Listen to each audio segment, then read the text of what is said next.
Brielle Brooks stood in the middle of the parking lot, beads of sweat forming on her forehead under the blazing sun. The black SUV in front of her was unlocked. The driver's side door opened wide as she bent over the seat, shuffling through papers and stray receipts in a frantic search for her missing purse. "Come on, come on," she muttered under her breath, her fingers moving quickly as she rifled through the mess. She had already been running late when she pulled into the lot, but now she was in real trouble. Her phone buzzed for the third time, the screen lighting up with another missed call from her office. She did not even bother checking it right now. Her focus was on finding her purse, where her wallet, ID, and everything else important in her life were stashed. The faint hum of an engine caught her attention, and she straightened slightly, glancing up to see a police cruiser slowly pulling through the lot. The officer behind the wheel looked her way, and she quickly turned back to her car, trying not to draw any more attention. She did not have time for this. Still, she could feel the officer's eyes on her as the cruiser rolled to a stop. The door opened, and heavy boots hit the asphalt. "Hey!" a rough voice called out. Brielle froze, fingers still on the edge of the car seat. Her heart sank as she straightened up slowly, already anticipating what was coming. She took a deep breath and turned to face the officer. He was a white man, middle-aged, with a hardened face and a scowl that seemed permanent. His uniform was crisp, though he wore his authority with a casual arrogance, his hand resting on his belt. His eyes narrowed as he looked her up and down. "What do you think you're doing?" he asked, voice sharp and suspicious. Brielle wiped a bit of sweat from her forehead and took a step back from the car, trying to maintain her composure. "I'm just looking for my purse," she said calmly, keeping her tone even. "I misplaced it somewhere in the car." The officer's scowl deepened. "You got ID on you?" he asked, his hand still resting on his belt as though ready to act at any moment. Brielle blinked, feeling her stomach tighten. "Like I said, I lost my purse," she explained, gesturing toward the car. "That's what I'm looking for. I'm late for a meeting." "Uh-huh," the officer interrupted, not letting her finish. "Late for a meeting, right? Step away from the vehicle." Brielle bit her tongue. She did not want this to escalate. Slowly, she stepped away from the car, raising her hand slightly to show she was not a threat. "This is my car," she repeated, her voice steady. "I just need to find my purse, and I'll be out of here." But the officer was not listening. His eyes were locked on her, a mixture of suspicion and something darker flickering in his gaze. He took a step closer, his posture rigid. "Lady, you're acting real suspicious. You expect me to believe you just lost your purse in this car?" He glanced at the SUV as if trying to spot some evidence that she did not belong there. Brielle felt her patience fray. "Yes, it's my car," she said more firmly this time. "I'm the state attorney. I lost my purse. That's why I'm searching for it." The officer raised an eyebrow, a mocking smile creeping onto his face. "State attorney, huh? You got any proof of that? Because right now, all I see is someone breaking into a car." Brielle's jaw tightened. She did not need this. Not today, not ever, but especially not now. "I told you, my ID is in my purse," she said, trying to keep the frustration out of her voice. The officer took another step forward, his hand now resting on the top of his holster. "Yeah, sure. Just step away from the vehicle now." Brielle opened her mouth to protest, but stopped herself. She knew how this looked. A black woman alone in a parking lot, rummaging through an SUV without ID. She knew how people like this officer saw her. She also knew that arguing further would only make things worse. With a deep breath, she stepped farther back, away from the open door of the car. Her mind raced, trying to figure out how to handle this without letting it spiral out of control. She was not afraid, but she was not naive either. This kind of situation could go south fast. The officer, meanwhile, seemed to take her compliance as an admission of guilt. He circled the car, glancing inside before turning his attention back to her. "Hands where I can see them," he ordered, pulling out a pair of handcuffs from his belt. Brielle's eyes widened in disbelief. "Wait, what? Are you serious? I told you this is my car." But the officer was not listening. He stepped forward, grabbing her arm with one hand while snapping the cuffs onto her wrist with the other. Brielle felt a surge of anger and disbelief as the cold metal locked around her wrists. "You're under arrest," the officer said, his voice cold, "for suspicion of vehicle theft." Brielle could not believe it. Her purse was somewhere in that car, but she was the one being treated like a criminal. As he led her toward the patrol car, she cast one last look at her vehicle, feeling a mix of frustration and anger rise in her chest. This was not over. Not by a long shot. Brielle sat in the back of the police car, her wrists still cuffed behind her. The seat was hard and uncomfortable, and the smell of stale air hung in the air. She leaned her head back against the headrest, her mind racing. This was not how her day was supposed to go. Through the window, she saw Officer Harlan standing by her SUV, peering inside with his flashlight even though the sun was still blazing overhead.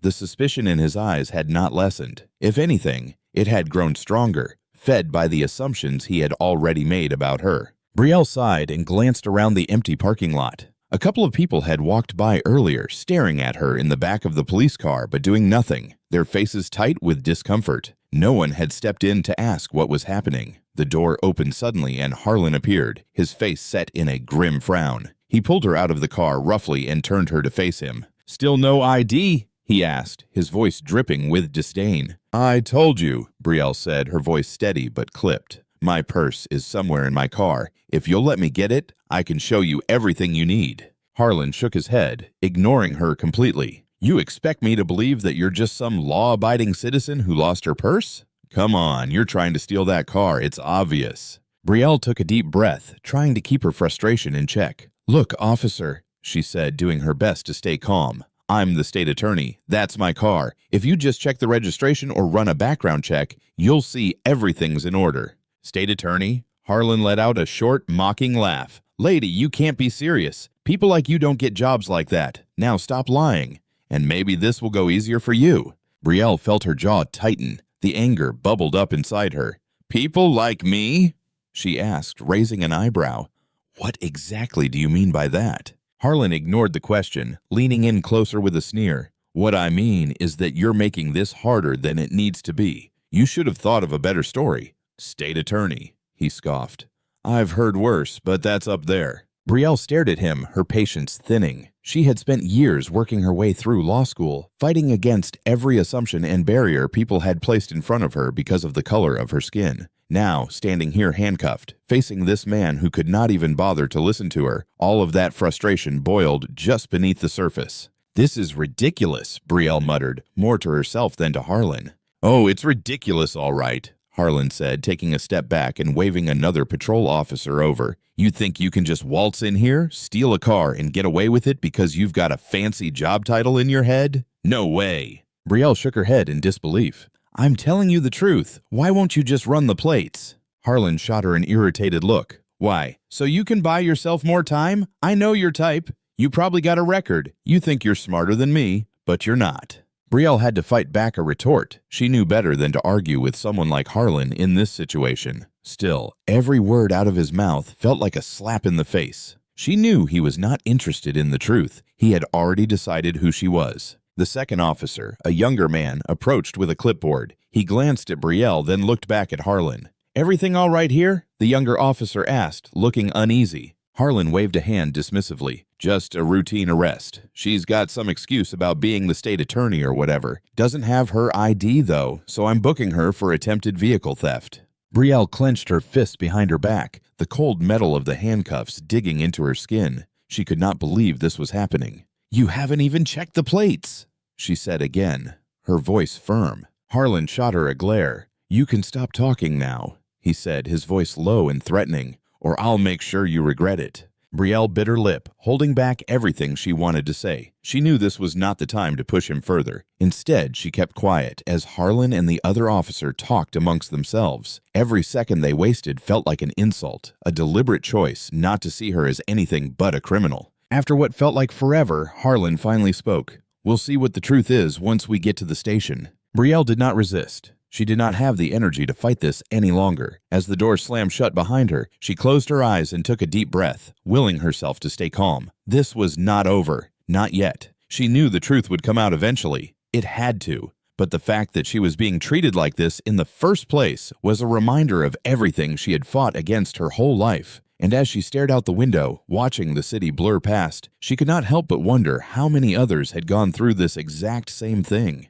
People without the power or connections she had, people who had been silenced before they ever had the chance to speak. Brielle knew one thing for sure. When this was over, there would be consequences. Brielle sat in the cold, dimly lit holding cell, her wrists aching from the tight handcuffs. The sounds of the police station echoed around her, officers walking back and forth, phones ringing, and distant chatter that blurred together.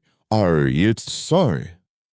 She had been through these kinds of places countless times, but always from the other side. Now she was the one being treated like a criminal, and the absurdity of it all sat heavy in her chest. Her mind replayed the events of the last hour. Officer Harlan's sneering face, his complete refusal to listen to her, his dismissiveness when she mentioned her position. He had not even checked her plates. He had not done any background checks. She had been arrested solely on his assumptions. Nothing more. She tried to shift in the hard plastic chair she had been forced into, her hands cuffed behind her. Across the room, Harlan was filling out paperwork, muttering to another officer who occasionally glanced over at her. There was no urgency in their actions, no recognition of the mistake they were making. Just another day at the office for them. "Hey," Brielle called out, trying to get Harlan's attention. "Can I at least get these cuffs off? You know this is unnecessary." Harlan did not even look up. "Yeah, sure, you just sit tight and we'll get to that when we're ready," he said, his voice dripping with sarcasm.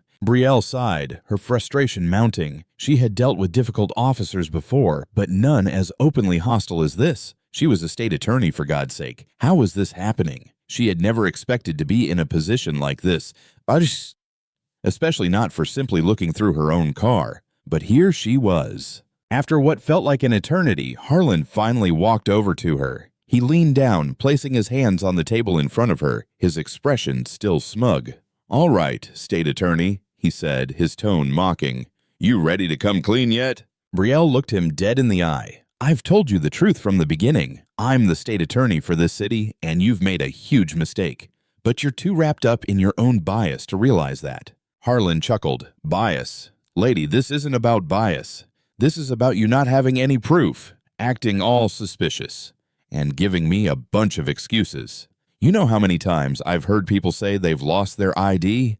Happens all the time. You're not special." Brielle took a deep breath, steadying herself. "If you just run a background check or check the plates, you'd know everything you need to. This could have been over by now." Harlan straightened up, shaking his head. "Background check, plates. Nah, you don't get to tell me how to do my job. You criminals always think you know better. You're lucky I haven't booked you for resisting." Brielle's hands tensed in the cuffs, but she did not rise to his bait. "You don't know who you're dealing with," she said, her voice low but firm.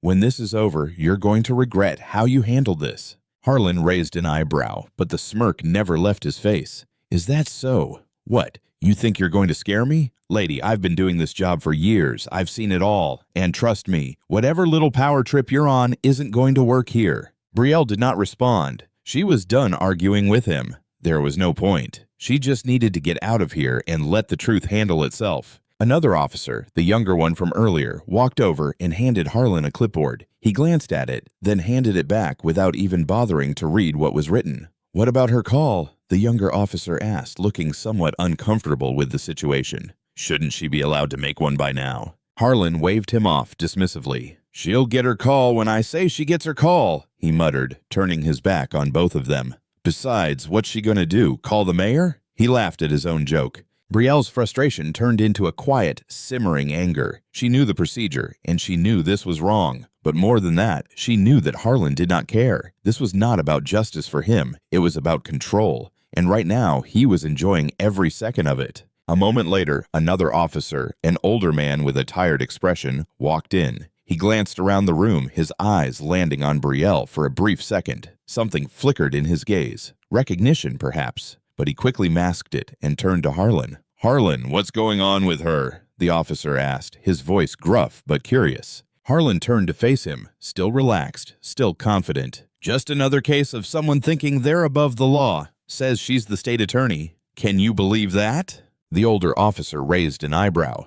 "State attorney, huh?" he said slowly, glancing at Brielle again. Brielle met his gaze evenly. "That's exactly who I am. If you'd like to check, I'm sure you'll find everything in order." The older officer did not respond immediately. Instead, he gave Harlan a long, appraising look. "Might be a good idea to run those plates," he said, his tone more neutral now. Harlan snorted. "I'll get around to it," he said, waving his hand as if it did not matter. Brielle locked eyes with the older officer, hoping he would be the one to do something. But after a beat, he just turned and walked back to his desk, leaving her in the same position she had been in for hours, still handcuffed, still disbelieved, still stuck. She let out a slow breath, staring at the floor. She needed that phone call. She needed someone to come down here and set this straight. Because clearly no one was going to help her unless she forced the issue.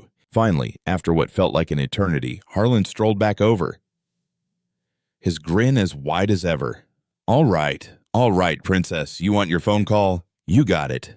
Let's see what kind of favors you can call in. Brielle did not respond. She just stood up as he uncuffed her, flexing her sore wrists, and walked over to the phone. Her mind was already focused on who she needed to call. This was not over. Not yet. Brielle rubbed her wrists, trying to get feeling back into them after the hours she had spent cuffed. The phone was a few steps away, sitting on a small metal desk in the corner of the room. It was an old landline, the kind she rarely used anymore, but right now it was her lifeline. She walked over, her back straight, her movements calm despite the anger swirling inside her. Harlan leaned against the wall near the door, watching her with that same smug smile on his face, arms crossed, as if he thought this whole situation was amusing. "Make it quick," he said. "Wouldn't want you wasting any more of our time." Brielle ignored him. She picked up the receiver and dialed the number she knew by heart. It rang once, twice. Then a familiar voice answered. "Marcus Caldwell." "Marcus, it's Brielle," she said, her voice calm but firm. There was a pause on the other end. She could almost hear him straightening up in his chair. "Brielle, where are you?"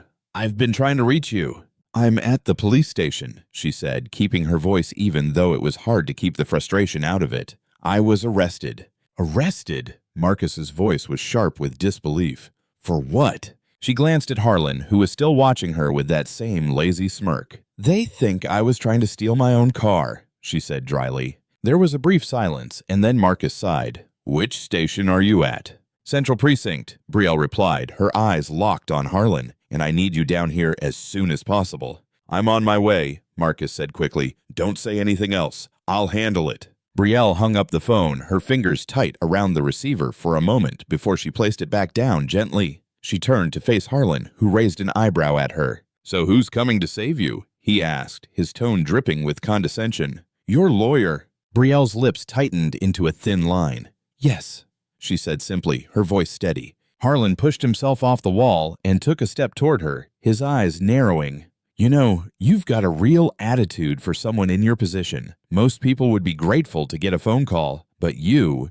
think you're special, don't you?" Brielle looked him dead in the eye, her expression unreadable. "I don't think I'm special," she said, "but I do think you're making a mistake." Harlan chuckled, shaking his head. Sure.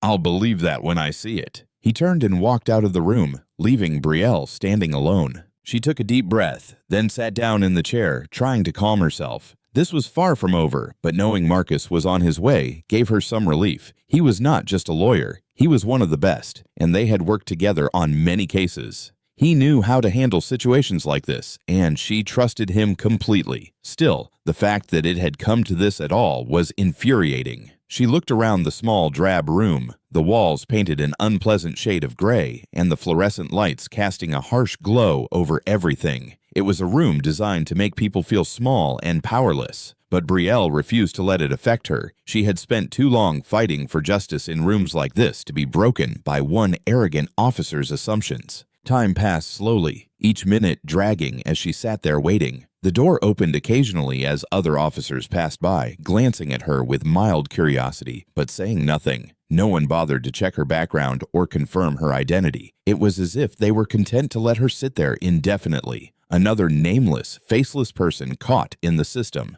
Finally, after what felt like an eternity, the door swung open and Marcus Caldwell walked in. His tall, lean frame filled the doorway. His sharp gray suit stood in stark contrast to the dingy surroundings. He looked around the room, his expression tight with controlled anger, before his eyes landed on Brielle. "Brielle," he said, his voice low but calm. "Are you all right?"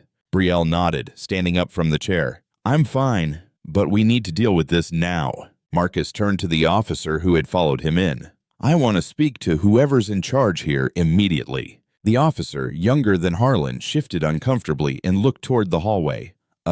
I'll get someone," he mumbled before disappearing quickly. Marcus turned back to Brielle, his expression hard.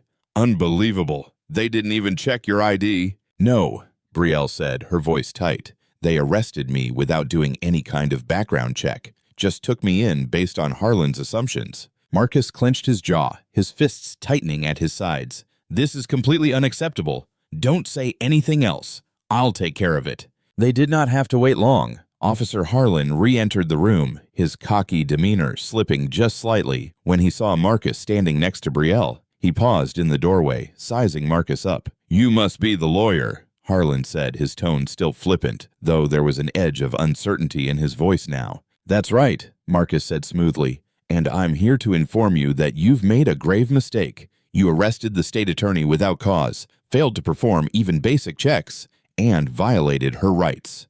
I'm here to see that this is rectified immediately." Harlan's smirk faltered, but he recovered quickly. "State attorney, huh? That's the story she's been sticking to," he said, trying to maintain his bravado. Marcus took a step forward, his eyes cold. "It's not a story. It's a fact. And if you don't take this seriously, you'll be dealing with a lawsuit so fast your head will spin." Harlan's face darkened. "You're telling me she's really—" "Yes," Marcus interrupted, his voice cutting through the tension like a knife. "She's the state attorney, and you've made a monumental error." For the first time since this all started, Brielle saw the doubt creeping into Harlan's expression. He shifted on his feet, glancing between her and Marcus, clearly unsure of what to do next. "Well, maybe if she'd told me that sooner," Harlan began, but Marcus was not having it. "She did," Marcus snapped. "And you didn't listen. Now you're going to fix this, or I'm going straight to the police chief." Harlan's bravado was slipping fast. He stood there frozen for a moment, then muttered something under his breath before turning and storming out of the room. Brielle watched him go, her anger simmering beneath the surface. She turned to Marcus, her expression grateful but still tense. "Thank you," she said quietly. Marcus nodded, his face softening slightly. "This isn't over yet. Let's make sure they release you properly, and then we'll deal with the rest." Brielle sat back down, knowing that soon enough the truth would come out in full. But she also knew this was only the beginning. The damage had been done, and there would be consequences, just not the ones Harlan had expected. Brielle sat in the interrogation room, her hands resting on the metal table. The room felt colder now, the sterile atmosphere pressing down on her, but her frustration had begun to fade. She knew Marcus was handling things, and soon this entire situation would unravel. The door swung open with a creak, and Officer Harlan entered, his usual swagger slightly diminished. He did not meet Brielle's eyes right away as he walked to the corner of the room, leaning against the wall with crossed arms. His smirk was not quite as sure as before, though he was clearly trying to hold on to it. A few moments later, Marcus entered, followed closely by the police sergeant in charge of the precinct, a tall, broad man with graying hair and a tired expression. The sergeant walked in with a sense of authority, his eyes immediately scanning the room. He had the look of someone who had seen too many situations like this and was already aware something had gone very wrong. Brielle straightened up as the sergeant glanced at her, then at Marcus. He cleared his throat and addressed the room, his voice firm. "All right, let's get to the bottom of this," he said. "I've been informed there's been a serious misunderstanding. Miss Brooks, you've been detained under the suspicion of vehicle theft. Is that correct?" "Yes," Brielle said, her voice calm and controlled. "But I've explained multiple times that I'm the state attorney for this city and this is my vehicle. Officer Harlan refused to check my ID or verify any of my information." The sergeant turned to Harlan, his expression hardening. "Harlan, is that true? You didn't check her ID?" Harlan shifted uncomfortably, but maintained his defensive posture. "She said she didn't have her ID. She lost her purse. I followed protocol based on the situation." Marcus stepped forward, his voice steady and authoritative. "You didn't follow protocol, Officer Harlan. You failed to run her plates. You failed to perform any sort of background check. You ignored every piece of information she provided, including the fact that she's the state attorney. Instead, you profiled her and escalated a situation that did not need escalation."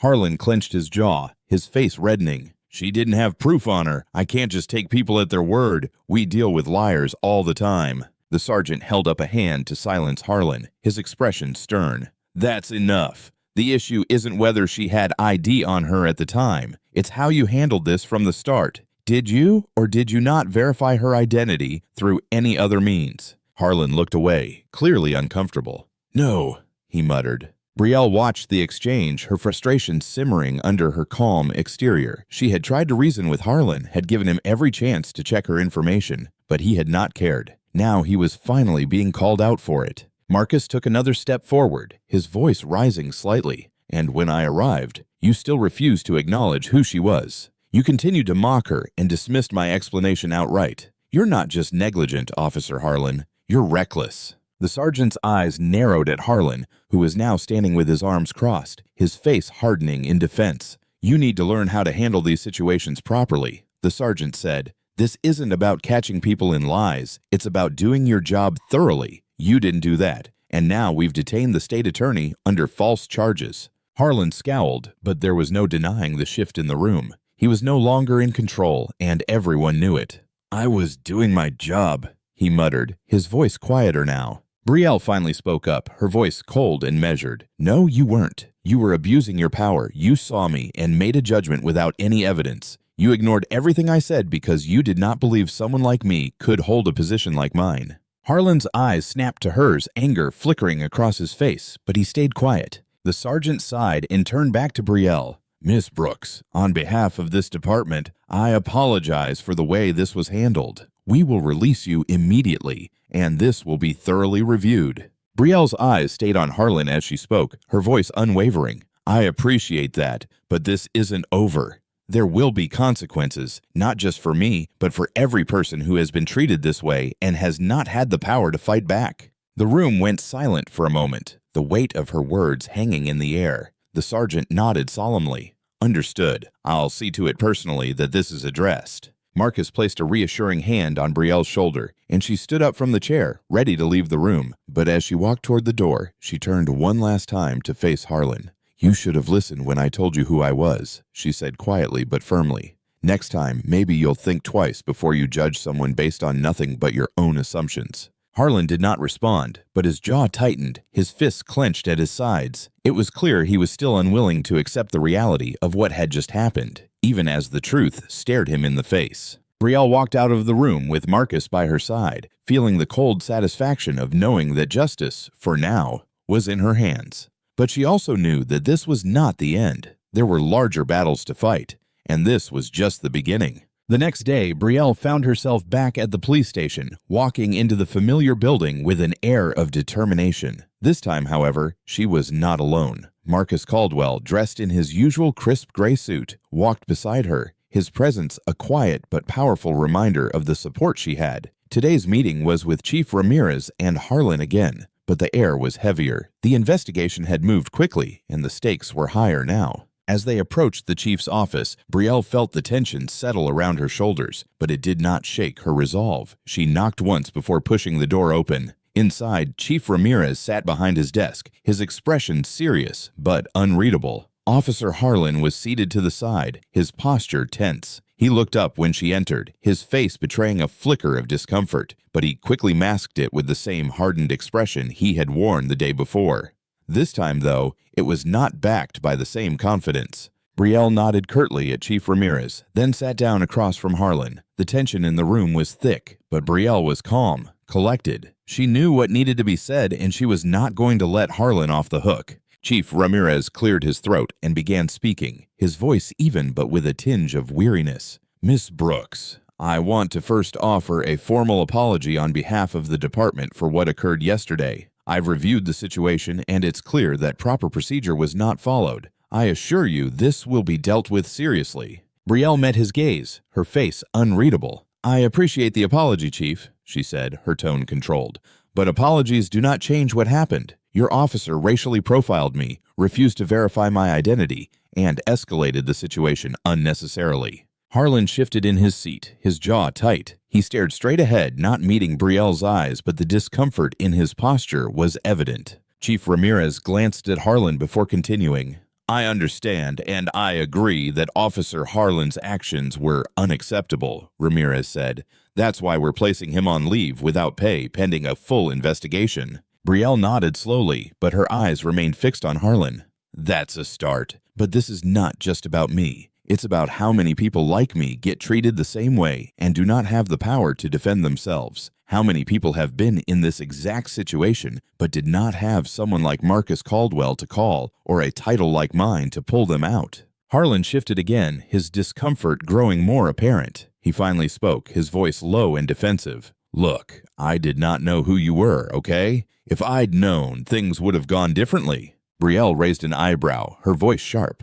That's the problem, Officer Harlan. You should not treat people differently based on who they are. You should have followed procedure regardless of my position, but you did not. You saw a black woman rummaging through a car and you assumed the worst. Harlan opened his mouth to speak but closed it again, clearly struggling to come up with a response. His usual bravado was nowhere to be found, replaced by a simmering frustration that he could not express in front of his superior. Chief Ramirez stepped in, his tone firm. Officer Harlan, you were in the wrong, and this investigation will determine the consequences of your actions. You need to understand the gravity of this situation. Harlan clenched his fists on the table, then spoke, his words clipped and defensive. I made a judgment call based on what I saw. I did not mean to... To what? Brielle interrupted, her voice cutting through his words. To racially profile me? To ignore every piece of information I gave you? To refuse to even check my plates? You did not make a judgment call. You acted on your own biases. Harlan's face flushed with anger, but he swallowed his words, knowing he could not argue his way out of this. Brielle continued, her tone steady but laced with authority. This is not about you not knowing. It's about how you handled the situation from the very beginning. And frankly, your apology is not about what you did wrong. It's about trying to protect yourself now that you know who I am. Harlan's eyes flicked to the floor, his mouth set in a hard line. He looked ready to defend himself again, but Chief Ramirez spoke before he could. Miss Brooks is right, Ramirez said, his voice firm. This department has no place for actions like yours. This is not just a one-time mistake. This is a systemic problem, and it needs to be addressed. Brielle nodded slightly, acknowledging the chief's words, but her focus remained on Harlan. You should be sorry for what you did, she said, her voice cold, but not just because you did it to me. Harlan glanced at her, his face tight with barely controlled frustration. I wasn't trying to... Brielle interrupted again, not allowing him to finish. I'm not interested in excuses. What you did was wrong, and now you're going to face the consequences. Chief Ramirez spoke again, his tone more measured now. Officer Harlan, you'll be placed on leave effective immediately. A full investigation will follow, and we'll be conducting mandatory training for all officers to address these issues. Brielle stood up, her eyes still locked on Harlan. I'll be back when the investigation is over, she said calmly. And if it turns out that this kind of behavior is part of a larger pattern, believe me, there will be more than just training. Harlan did not respond. He just stared down at the table, his fists clenched tightly as Brielle turned to leave. Chief Ramirez stood up and walked her to the door. Thank you for bringing this to our attention, Miss Brooks, he said. I assure you, this will not be taken lightly. Brielle nodded once. I hope so, Chief. I really do. With that, she walked out of the room, her head held high. This was not over yet, but the first step had been taken. Harlan would face consequences, and the department would be forced to reckon with its failures. But Brielle knew this was just one battle in a much larger war. As she left the station, the weight of the previous day still lingered, but it was lighter now. She had stood her ground, and the truth had been laid bare. Now she would make sure that this kind of injustice did not go unchecked again. There was a long road ahead, but Brielle Brooks was ready to walk it. The next day, Brielle walked back into the police station with the same sense of purpose as before. This time, however, she was not alone. Marcus Caldwell, dressed in his usual crisp gray suit, walked beside her, his presence a quiet but powerful reminder of the support she had. Today's meeting was with Chief Ramirez and Harlan again, but the air was heavier. The investigation had moved quickly, and the stakes were higher now. As they approached the chief's office, Brielle felt the tension settle around her shoulders, but it did not shake her resolve. She knocked once before pushing the door open. Inside, Chief Ramirez sat behind his desk, his expression serious but unreadable. Officer Harlan was seated to the side, looking more deflated than before, his confidence drained by the growing consequences of his actions. Brielle and Marcus took their seats across from the chief, their expressions equally composed. Chief Ramirez nodded to them both before speaking. Miss Brooks, Mr. Caldwell, he began, folding his hands in front of him. We've completed our preliminary investigation into the incident, and we've come to a decision. Officer Harlan's actions were not only out of line but directly violated department procedures. We've decided to terminate his employment, effective immediately. Harlan's face stiffened, his hands gripping the arms of his chair. his lips pressed into a thin line, but he did not speak. There was nothing left for him to say. Brielle glanced at Harlan, but her focus remained on the chief. "I appreciate that the department took this seriously," she said, her voice calm. "But firing Officer Harlan, while necessary, is not enough to address the bigger issue." Chief Ramirez nodded slowly. "I agree. That's why we're initiating a department-wide review of our training practices, particularly concerning racial profiling and escalation protocols. This will not be just a check-the-box exercise. We'll be working with external consultants to ensure that every officer in this department understands the gravity of situations like this one." Brielle leaned forward slightly, her eyes sharp. "That's a start, Chief, but I want to be clear. This is about more than training. This is about changing the culture of how your officers approach situations like mine. It's about ensuring that people of color are not automatically seen as criminals or suspects just because they do not fit a certain image. I want to see real changes, not just on paper, but in the way your officers interact with the people in this community." Chief Ramirez met her gaze, his expression serious. "I understand, Miss Brooks, and I can assure you we're committed to making those changes. This incident has highlighted some deep issues within the department, and we will not let it go unaddressed." Brielle studied him for a moment, trying to gauge his sincerity. There had been plenty of promises made in rooms like this before, but follow-through was what mattered. She was not looking for more empty words. She was looking for action. Marcus cleared his throat, breaking the brief silence. "We'll be keeping a close eye on the department's progress," he said smoothly, "and if we find that the necessary changes are not being implemented, we'll be back to ensure that accountability is enforced." Chief Ramirez nodded again, his expression grim.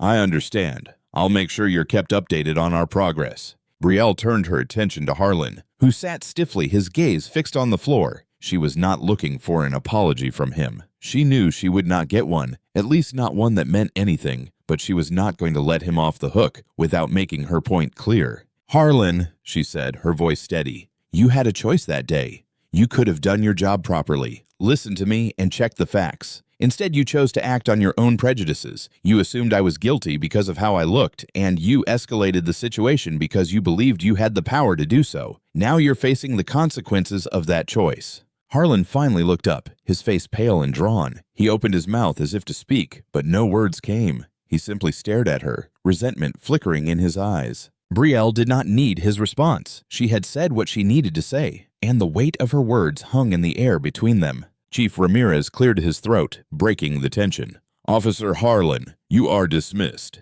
You can collect your things before leaving the premises." Harlan stood up slowly, his body tense, and walked out of the office without another word. As the door clicked shut behind him, the room seemed to exhale, the oppressive tension easing slightly. But for Brielle, the weight of the situation remained. She turned back to the chief. "I'll be following this closely, Chief Ramirez," she said. "I'm glad to see the department taking action, but I'll be watching to make sure this is not just a temporary fix.